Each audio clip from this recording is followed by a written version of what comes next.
जानते हैं कि इतिहास के सबसे महान भविष्यवक्ता मूसा की जान एक दिन एक महिला ने बचाई थी, और हैरानी की बात यह थी कि उसकी जान लेने वाला कोई शत्रु नहीं बल्कि स्वयं परमेश्वर थे।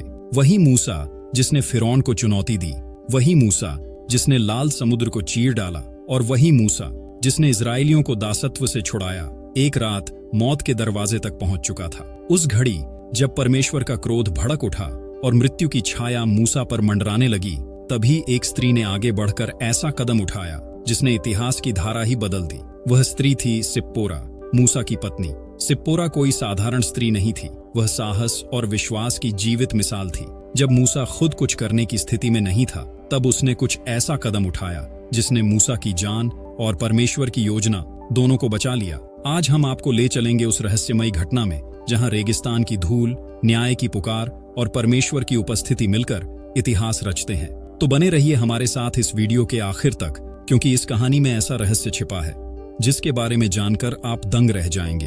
तो चलिए वीडियो को शुरू करते हैं।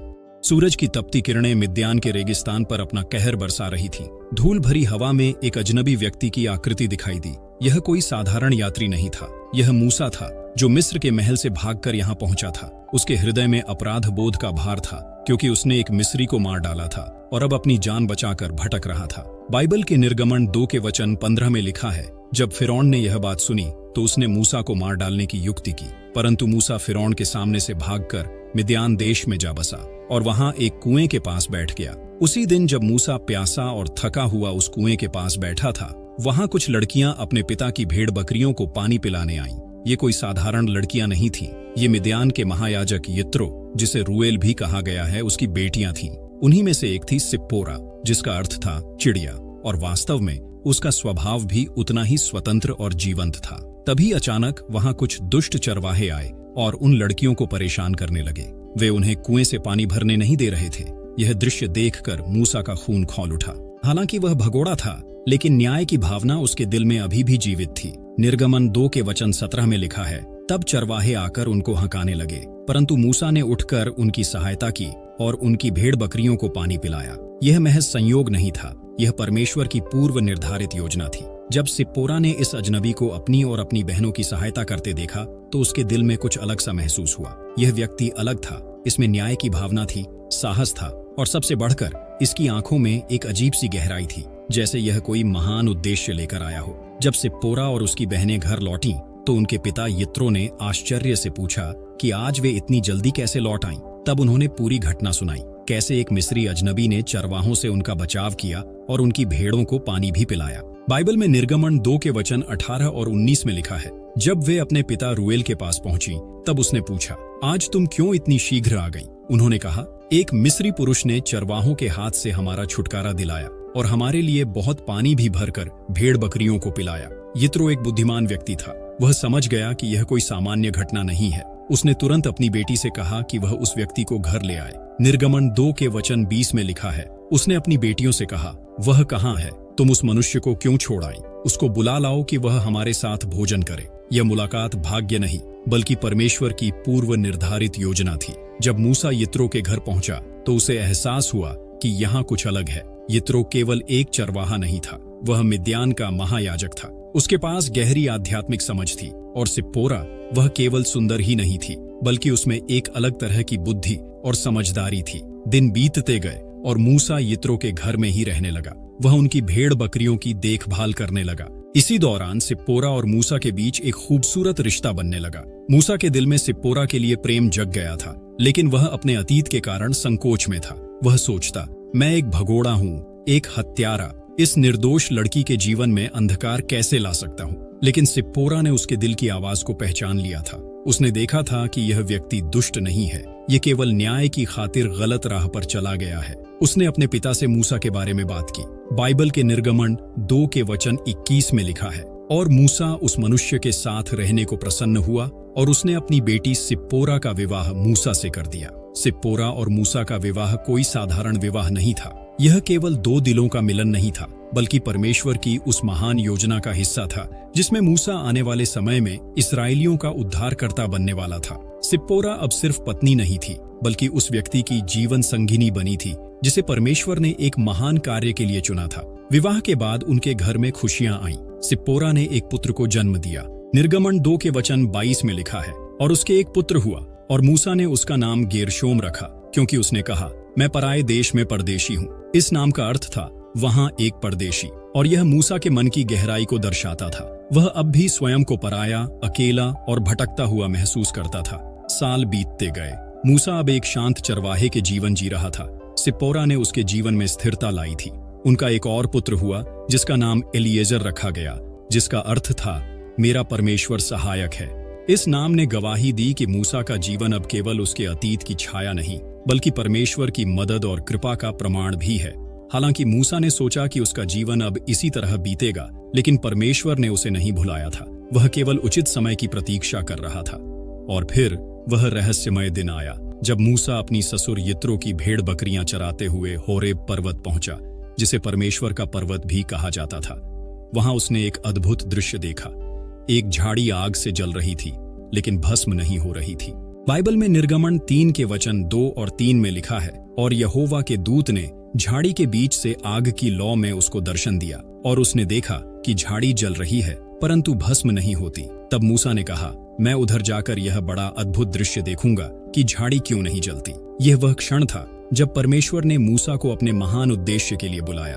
उसे मिस्र वापस जाकर इजरायलियों को बंधन से छुड़ाना था। जब मूसा घर लौटा और सिप्पोरा को यह बात बताई तो उसके दिल में मिश्रित भावनाएं आईं। खुशी इस बात की कि परमेश्वर ने उसके पति को इतने महान कार्य के लिए चुना है, लेकिन चिंता इस बात की कि अब उनका शांत जीवन बदल जाएगा। यहीं से कहानी अपने सबसे रहस्यमय और रोमांचक मोड़ पर पहुंचती है, जब मूसा परमेश्वर की आज्ञा के अनुसार अपनी पत्नी सिप्पोरा और बच्चों के साथ मिस्र की ओर यात्रा पर निकला तो रास्ते में एक भयानक घटना घटी।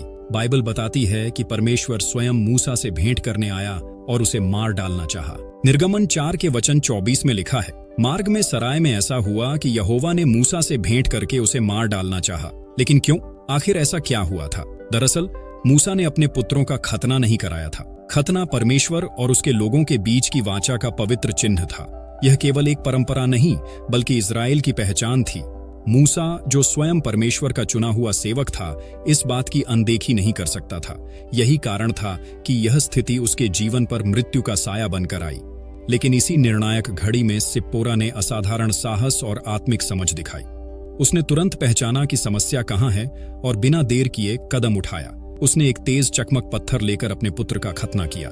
निर्गमन 4 के वचन 25 में लिखा है, तब सिप्पोरा ने एक तेज चकमक पत्थर लेकर अपने बेटे की खलड़ी को काट डाला और मूसा के पांवों पर यह कहकर फेंक दिया, निश्चय तू लहू बहाने वाला मेरा पति है। सिप्पोरा की इस तत्परता ने मूसा की जान बचाई। यह घटना दिखाती है कि सिप्पोरा केवल एक साधारण पत्नी नहीं थी, उसमें आध्यात्मिक समझ थी और वह परमेश्वर की इच्छा को समझ सकती थी।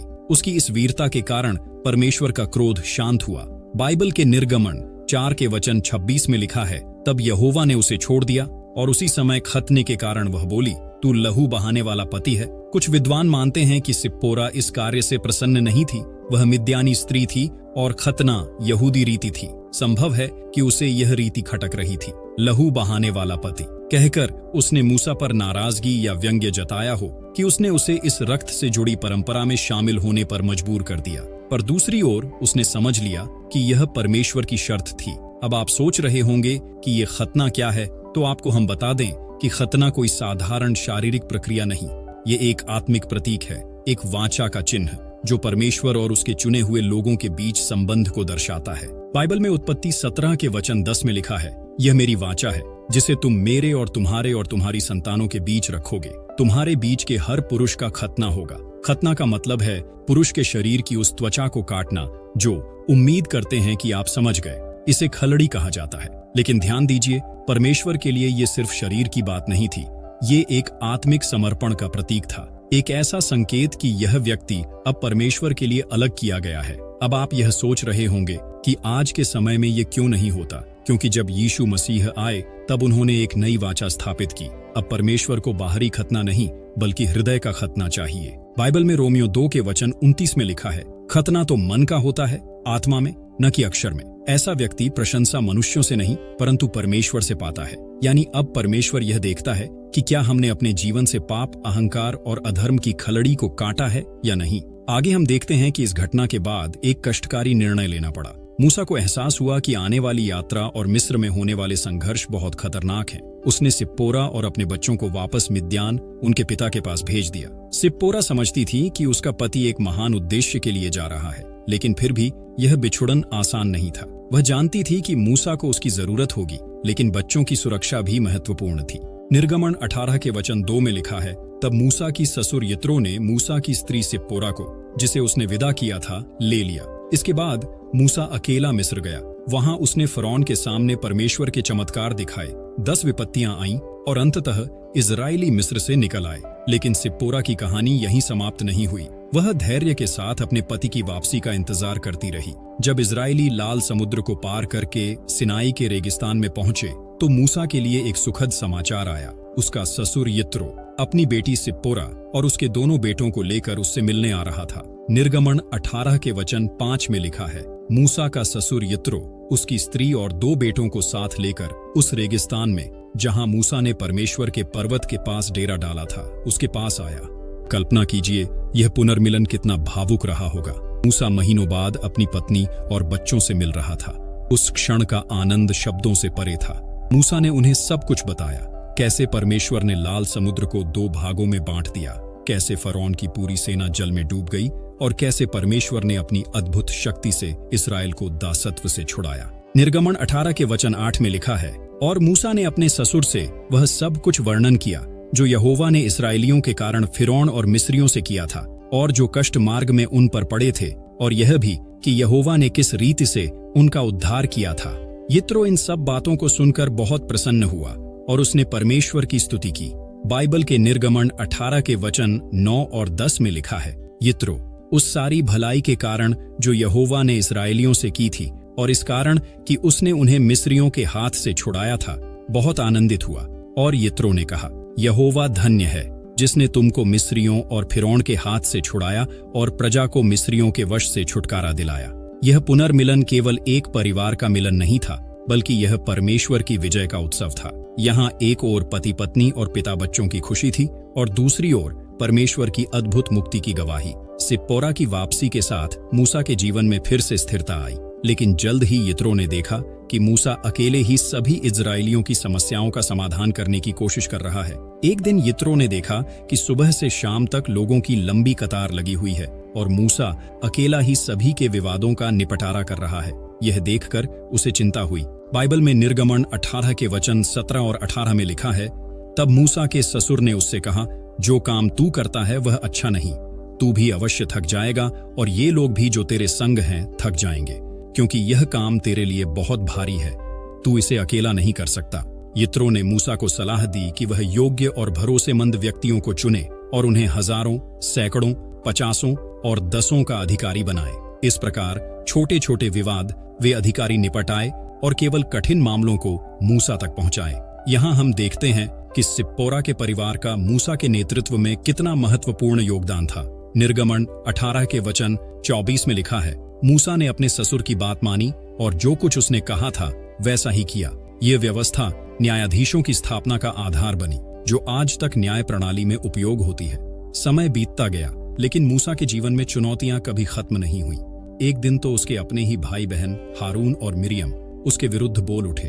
बाइबल में गिनती 12 के वचन 1 में लिखा है, मिरियम और हारून ने कूशी स्त्री के कारण, जिसे मूसा ने ब्याहा था, मूसा की निंदा की। यहाँ एक रहस्य छिपा है। यह कूशी स्त्री कौन थी? कुछ विद्वानों का मानना है कि यह कोई और नहीं बल्कि सिप्पोरा ही थी।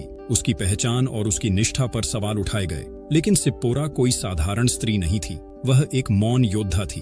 उसने कभी मंच पर आकर अपने लिए कुछ नहीं मांगा, बल्कि पीछे रहकर अपने पति के मिशन को पूरा करने में सहायक बनी रही। नीति वचन 31 के वचन 10 और 11 में लिखा है, भली पत्नी कौन पा सकता है, क्योंकि उसका मूल्य मूंगों से भी बहुत अधिक है। उसके पति का मन उस पर भरोसा रखता है और उसे लाभ की घटी नहीं होती। सिप्पोरा वास्तव में ऐसी ही पत्नी थी। उसने कभी अपने व्यक्तिगत आराम और सुख को मूसा के दिव्य कार्य के बीच नहीं आने दिया। उसने हमेशा उसका साथ दिया, चाहे परिस्थितियां कितनी ही कठिन क्यों न हो। यही उसकी महानता थी। मौन रहकर भी वह परमेश्वर की योजना में एक महत्वपूर्ण स्तंभ बनी रही। बाइबल में सिप्पोरा के बारे में अधिक विवरण नहीं मिलता, लेकिन यही उसकी महानता दिखाता है। वह एक ऐसी महिला थी जो पर्दे के पीछे से अपने पति का साथ देती रही। कभी कभी सबसे महान योगदान वही होता है जो दिखाई नहीं देता। जब मूसा सिनाई पर्वत पर 40 दिन रहकर व्यवस्था प्राप्त कर रहा था, तो कौन था जो घर की देखभाल कर रहा था? जब वह दिन भर लोगों की समस्याओं का समाधान कर रहा था, तो कौन था जो उसे मानसिक शांति प्रदान कर रहा था? यह सिप्पोरा ही थी, एक ऐसी स्त्री जो अपने पति की थकान, उसके बोझ और उसके संघर्ष को बिना शोर शराबे के समझती और सहती थी। उसने कभी मंच पर आकर भाषण नहीं दिया, उसने कोई चमत्कार नहीं किया, लेकिन उसके मौन समर्थन ने मूसा को अपने दिव्य कार्य में स्थिर रखा। बाइबल हमें यह सिखाती है कि परमेश्वर केवल मंच पर खड़े व्यक्तियों का ही नहीं, बल्कि पर्दे के पीछे चुपचाप सेवा करने वालों का भी सम्मान करता है। सिप्पोरा की चुप्पी कमजोरी नहीं, बल्कि उसकी सबसे बड़ी ताकत थी। उसकी उपस्थिति ने मूसा के नेतृत्व को संतुलित किया, और अगर वह न होती तो शायद इतिहास की दिशा ही कुछ और होती। जब मूसा परमेश्वर से व्यवस्था लेने के लिए सिनाई पर्वत पर चढ़ा और 40 दिन 40 रात तक वहां ठहरा, तो इजरायली लोग बेचैन हो उठे। उन्हें लगा कि मूसा अब वापस नहीं आएगा। डर और अधीरता ने उन्हें गलत दिशा में धकेल दिया। उन्होंने हारून से कहा कि वह उनके लिए कोई देवता बनाए जो उनके आगे आगे चले। हारून भी उनकी बातों में आकर एक सुनहरे बछड़े की मूर्ति बना बैठा। निर्गमन 32 के वचन 1 में लिखा है, जब लोगों ने देखा कि मूसा पर्वत से उतरने में देर लगा रहा है, तब लोग हारून के पास इकट्ठे होकर उससे कहने लगे, चल हमारे लिए देवता बना जो हमारे आगे आगे चले, क्योंकि उस मूसा का जो हमें मिस्र देश से छुड़ा लाया, हम नहीं जानते कि क्या हुआ। यह एक भयानक पाप था जिसने परमेश्वर के कोप को भड़का दिया। जब मूसा पर्वत से लौटा और उसने अपने ही लोगों को मूर्ति की पूजा करते देखा, तो उसका क्रोध आग की तरह भड़क उठा। उसके दिल पर गहरा आघात हुआ।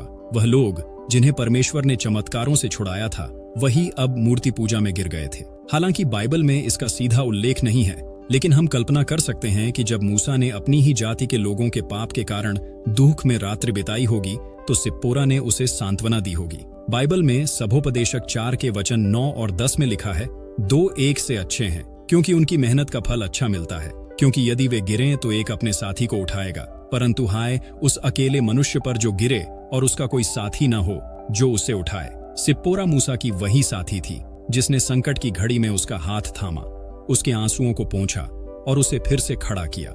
यही है एक सच्चे जीवन साथी की शक्ति और आशीष। समय बीतता गया और सिप्पोरा के बेटे गेरशोम और एलिएजर धीरे धीरे बड़े होकर अपने पिता मूसा की बुलाहट और उसकी महानता को समझने लगे। वे जानते थे कि उनका पिता केवल एक साधारण इंसान नहीं, बल्कि परमेश्वर का चुना हुआ सेवक है। पहला इतिहास 23 के वचन 15 और 16 में लिखा है, मूसा के पुत्र गेरशोम और एलिएजर। गेरशोम के पुत्रों में से शबूएल मुख्य था। यह हमें दिखाता है कि मूसा की अगली पीढ़ी भी परमेश्वर की सेवा में खड़ी रही और उसकी योजना का हिस्सा बनी। यह दिखाता है कि सिप्पोरा के बच्चे भी परमेश्वर की सेवा में महत्वपूर्ण भूमिका निभाते रहे। एक माँ के रूप में सिप्पोरा ने अपने बच्चों को परमेश्वर के भय और न्याय के मार्ग पर चलना सिखाया।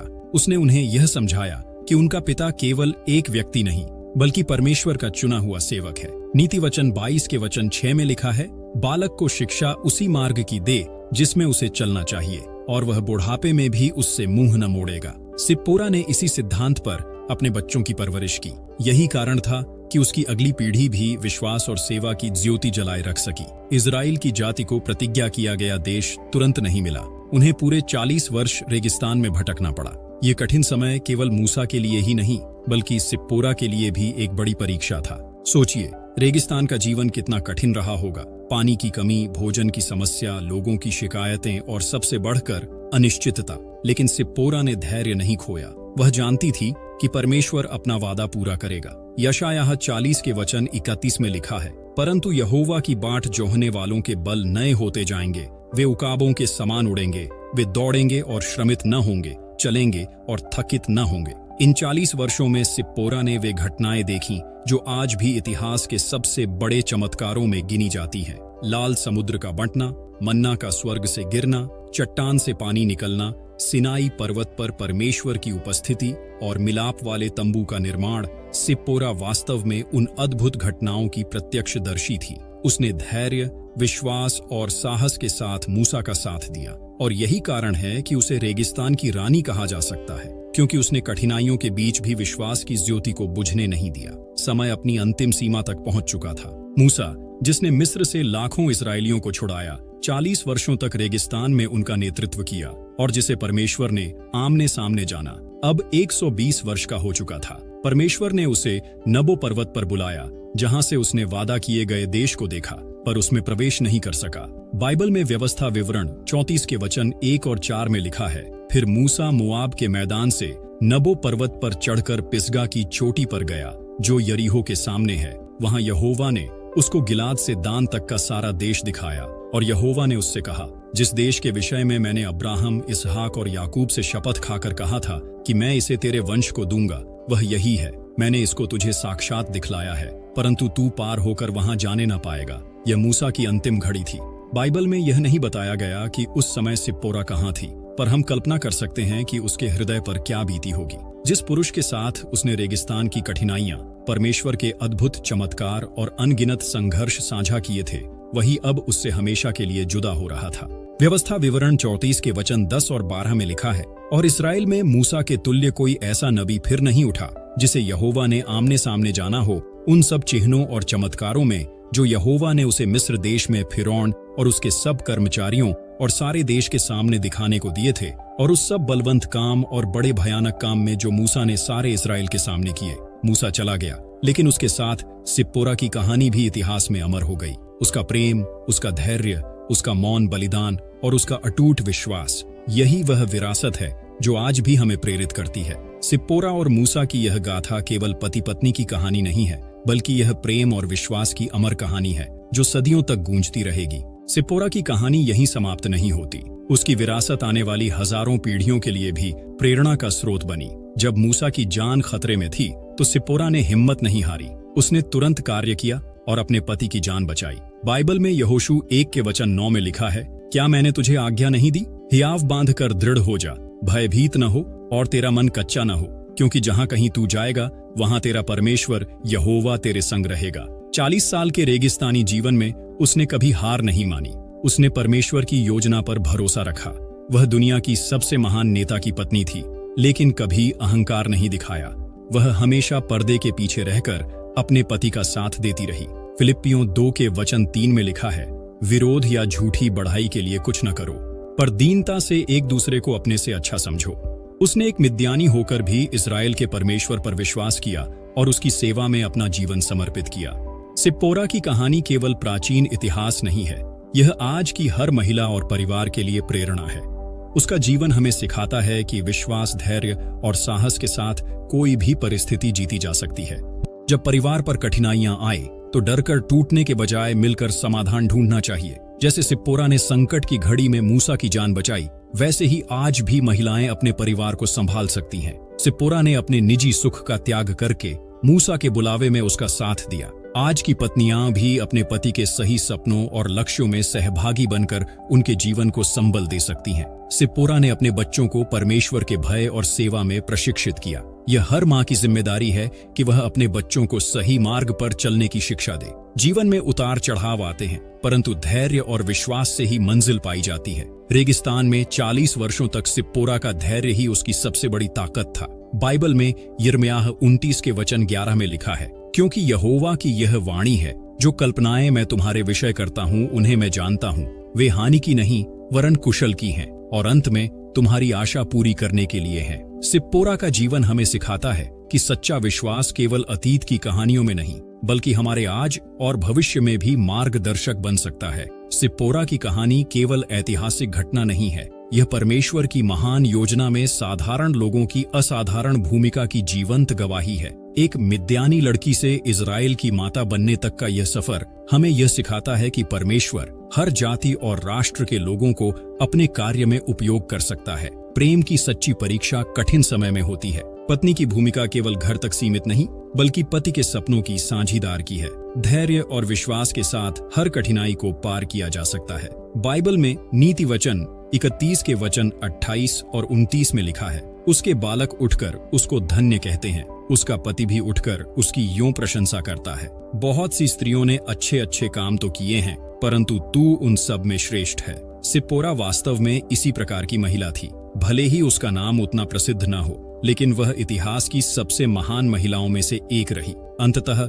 सिप्पोरा की कहानी हमें यह संदेश देती है कि परमेश्वर उन लोगों को कभी नहीं भूलता जो विनम्रता और निष्ठा से उसकी सेवा करते हैं, चाहे वे सुर्खियों में न हो, चाहे उनका नाम इतिहास के पन्नों में स्वर्णाक्षरों में न लिखा हो। उनके कार्य परमेश्वर की नजर में अमूल्य हैं। आज भी दुनिया में अनगिनत सिप्पोराएं हैं, माताएं, पत्नियां और बेटियां, जो चुपचाप अपने परिवार और समाज की सेवा करती हैं। उनकी यह सेवा परमेश्वर की नजर में छुपी नहीं है। बाइबल में इब्रानियों 6:10 में लिखा है, क्योंकि परमेश्वर अन्यायी नहीं कि तुम्हारे काम को और उस प्रेम को भूल जाए जो तुमने उसके नाम के लिए दिखाया है, और यह कि तुमने पवित्र लोगों की सेवा की है और कर रहे हो। सिप्पोरा की यह अमर कहानी आज भी हमारे दिलों में गूंजती है और हमें प्रेरणा देती है कि हम भी अपने जीवन में परमेश्वर की महान योजना का हिस्सा बन सकते हैं। मूसा की पत्नी सिप्पोरा की कहानी, एक साधारण लड़की का असाधारण विश्वास, जो आज भी करोड़ों लोगों के लिए प्रेरणा का स्रोत है। सिप्पोरा को कभी कभी कूशी स्त्री कहा गया है, क्योंकि कूश और मिद्यान के क्षेत्र पास पास हैं।